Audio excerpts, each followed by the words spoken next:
जय हिंद दोस्तों, सैनिक समाचार में आपका हार्दिक स्वागत है। सबसे पहले बात करूंगा हेडलाइंस की।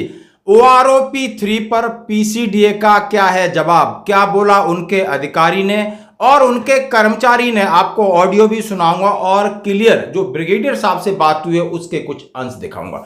और दूसरी बात, अब सेना के अध्यक्ष नए होंगे। 5 नई चुनौती जो कि सरकार और सेना के सामने, आखिर क्या है चुनौती, उसमें कौन कौन सी चुनौती शामिल है। तो दोस्तों खबरें करते हुए साथ सबसे पहले मैं बात करूंगा वन रैंक वन पेंशन 3 की। जैसा कि हम सभी जानते हैं वन रैंक वन पेंशन 1 का इंप्लीमेंट हो चुका, जो कि इफेक्टिव थी 1 जुलाई 2014 से, और दूसरी थी आपको 1 जुलाई 2019 से, और तीसरी प्रभावी है 1 जुलाई 2024 से। इसके अंदर 30 जून 2024 तक के रिटायरी शामिल किए जाएंगे। प्रीमेचर जो प्रीमेचर रिटायरी हैं वो शामिल नहीं किए जाएंगे। कौन से प्रीमेचर रिटायरी? जो 1 जुलाई 2014 के बाद आए हैं, पिछले वाले वो शामिल किए जाएंगे।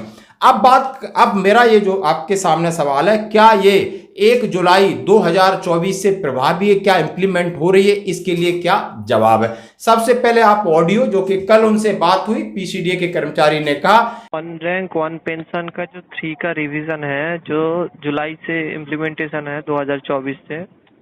वारपी 3 की बात कर रहे हैं? राइट। लाइन तो बने, धन्यवाद सर। वारपी 3 के रिगार्डिंग हमारे पास कोई अभी अपडेट आया नहीं है, आप कुछ समय तक इंतजार कर लीजिए, ठीक है।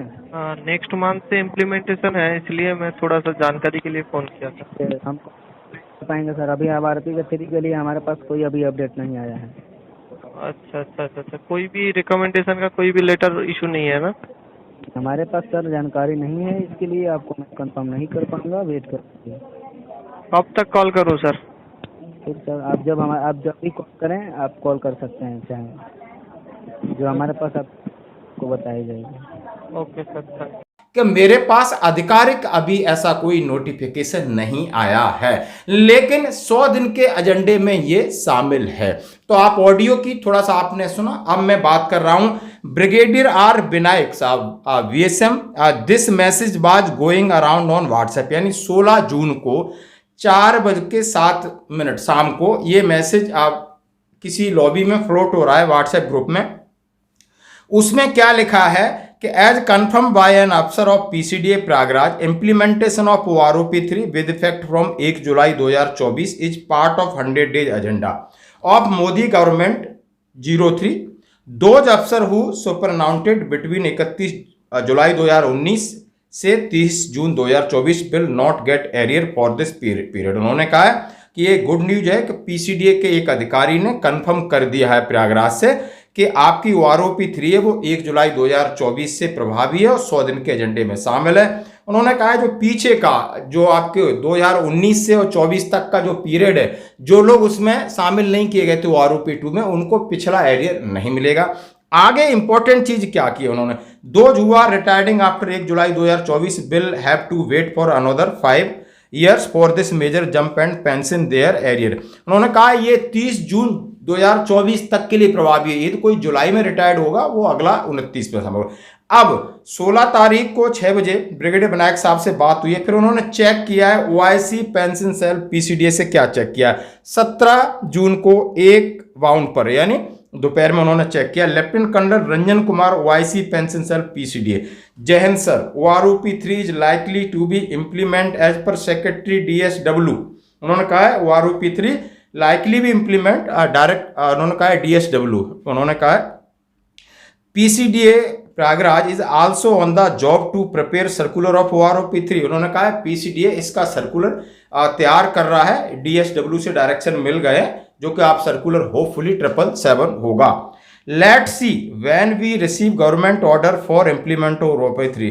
देखते हैं कि सरकार क्या इसके लिए ऑर्डर देती। लेट सी, अब उसका इंतजार कर रहे हैं। Let see when we receive government order implement OROP 3, और ये 17/6 का है, और उन्होंने 2:05 तक ये बात हुई। ब्रिगेड उन्होंने अपना टाइम भी दिया है। तो ये थी आपकी ऑडियो और ये थी आपका जो मैंने हार्ड कॉपी बताया कि इस तरीके से बात हुआ है। तो आप समझ सकते हो कि ओआरओपी 3 अभी तक उनके मेंटली सब प्रिपेयर हैं, सबका है कि सर्कुलर तैयार कर रहा है, लेकिन गवर्नमेंट की तरफ से आधिकारिक आदेश नहीं आया, ऐसा इन्होंने जस्टिफाई किया। दोस्तों ये है। अब बात करूंगा the defence agenda fire power that's more than Indian. उनका है सबसे बड़ी 5 चुनौती क्या है। जैसा हम सभी जानते हैं कि चुनावी एजेंडे में भारतीय जनता पार्टी का ये था, और इसमें उन्होंने 5 what need to be done 5, एक है indigenous technology, border defence, theatre command, Agnipath और साइबर डिफेंस। 5 चैलेंज उन्होंने कहा है कि मेक इन इंडिया पे जोर देना है हमने, और जो बॉर्डर सिक्योरिटी है LAC के ऊपर, आप लाइन एक्चुअल कंट्रोल के ऊपर जहां चाइना के साथ डिस्प्यूट है इसके ऊपर जोर देना है। थिएटर कमांड बहुत इंपॉर्टेंट है जहां पर आर्मी, एयरफोर्स और नेवी ने साथ मिलकर काम करना, और कुछ ऐसी कमांड्स स्टेब्लिश होंगी जो कि तुरंत रिटाइलेशन करें, और जिसके लिए तीनों सेना इकट्ठी होंगी और उनका इंटरपोस्टिंग शुरू हो गया है। और आपने देखा होगा कि लोकसभा में एक उसके लिए एक उन्होंने रूल्स अमेंडमेंट किया था, सारा जो डिसिप्लिन और एडमिनिस्ट्रेशन का रूल भी किया था, और इसके लिए जल्दी से जल्दी काम करना ताकि तीनों सेना एक साथ रहें, एक साथ खाएं, एक साथ लड़ाई लड़ें।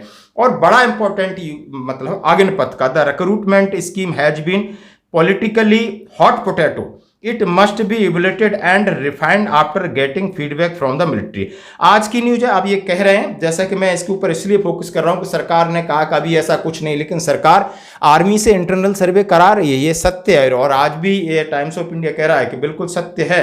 और ये जैसे ही और ये पॉलिटिकल हॉट पोटैटो हो गया, एक गर्म खबर है, एक राजनीतिक मुद्दा बन चुका है अग्निपथ का, और इसके ऊपर सरकार भले कुछ स्पष्टीकरण दे, लेकिन आर्मी ने सर्वे किया है और बाकी चीजें चल रही हैं और इसमें बदलाव संभव है 100%। और ये इसके बात को इशारा कर रहा है। Cyber defence strengthening the cyber defence capabilities against the cyber threats and attack of military critical infrastructure. उन्होंने कहा है कि साइबर युद्ध भी है, तो इसके लिए हम अपने आप को तैयार करना है, हमें 5 मोर्चे पे अपनी भारतीय सेना को सुदृढ़ और मजबूत करना है। दोस्तों ये थी OROP 3 और इसके ऊपर अपडेट।